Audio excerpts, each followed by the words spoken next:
Today, I want to give you the secret reason behind why every time you try to relax, sit, give yourself a moment to breathe, you feel this overwhelming, impulsive desire to get up and do something and be productive. It's almost a feeling of stress, anxiety, and dread that kicks in within that space of silence. And you're at a point now in your life where you've sort of seen it to be just a part of who you are, but something else within you is calling forward and wanting this to be different. You're wanting not to remove your ability to work. You are, after all, driven and you want to do things in your life. You want to accomplish things in your life, but you want to make sure that you are in the driver's seat rather than feeling something else within you is controlling and directing.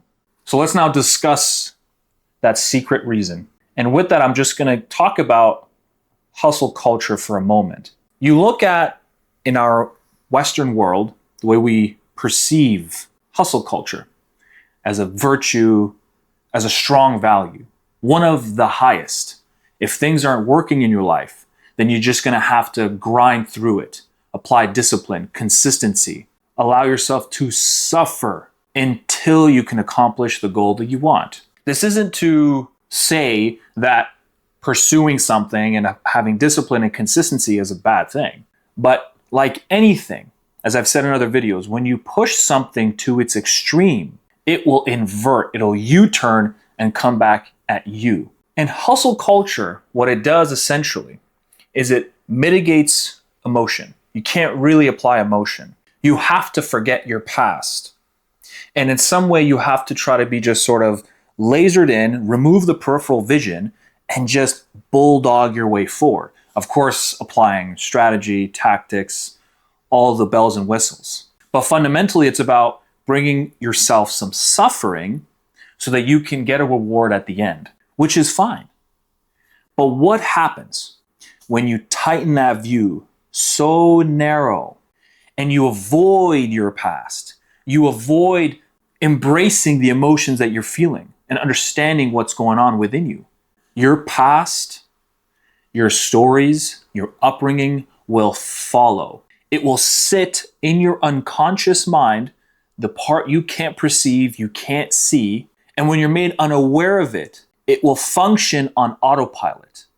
And so what does this look like more grounded? So let's imagine you're a driven individual. You want to accomplish things. And so you apply discipline, consistency, and understanding that suffering is important for this process.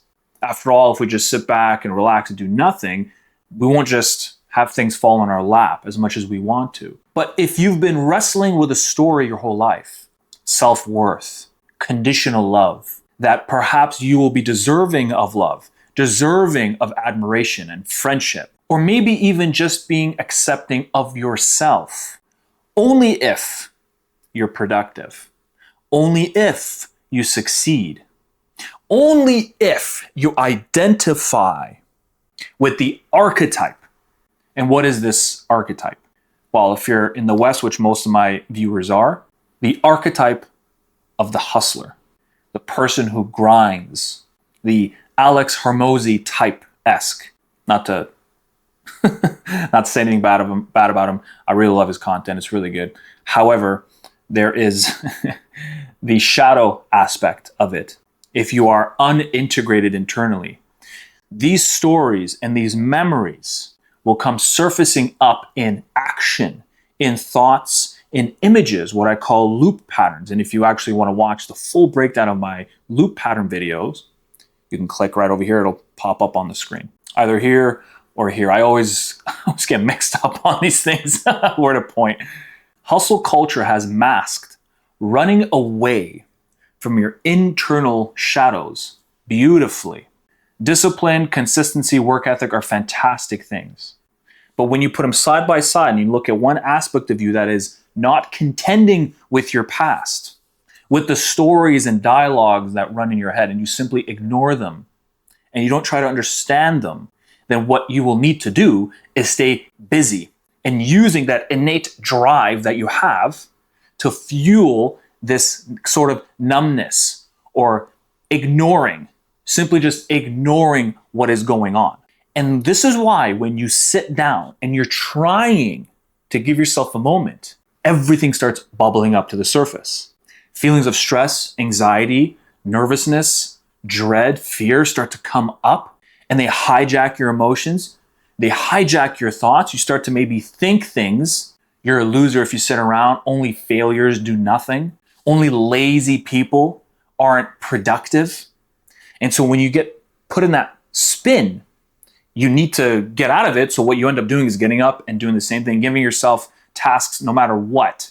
Here's, however, how you can curb this. It's directly from my Rule of 3 method. My method comprises 3 steps: deconstruction, blueprint, and application. And if, by the way, you're interested in my mentorship program, click the second link down below, apply for a 30-minute application, and we can see if we're a good fit for each other. And I work specifically with driven individuals who are feeling lost, confused, and stuck in their life. They know they can do more and they want to be more, but they're held back by the stories in their life. They're held back by things like this. And if you want that to be cleared up, broken down in a custom way, which is why I only take 2 people per month to deliver the results that I know I can deliver and I have delivered, click the link down below and book a call with me. On your schedule, what I want you to do is pick a time throughout the day. Give or take 10 to 15 minutes.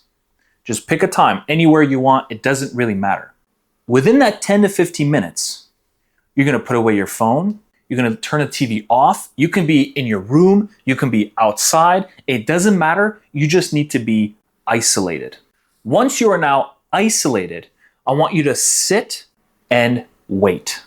And what are we waiting for? Well, the obvious thing would be we're waiting for that discomfort to kick in, that immediate spike of uncomfortable feelings and emotions and impulses to get up and do something.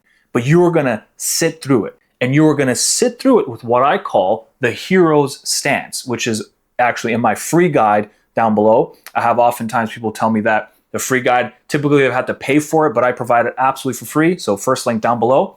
But the hero stance is essentially using these emotional states of love, compassion, curiosity, adventure, and also a firm hand. This state is the state you are going to be in while sitting in that discomfort for 10 to 15 minutes. You are going to breathe through it, slow down your breathing, deep inhales, deep exhales. What's going to happen is that initial hit will come. You will spike in feeling and you'll feel so compelled to do something, but don't. Do not do anything. You stay with it and you ride the wave, and it's going to continue going up and down until eventually, it may not happen in the first 15 minutes. You might find you hit 15 minutes. By the end of it, it's still at its peak, which is okay. The goal is to show up.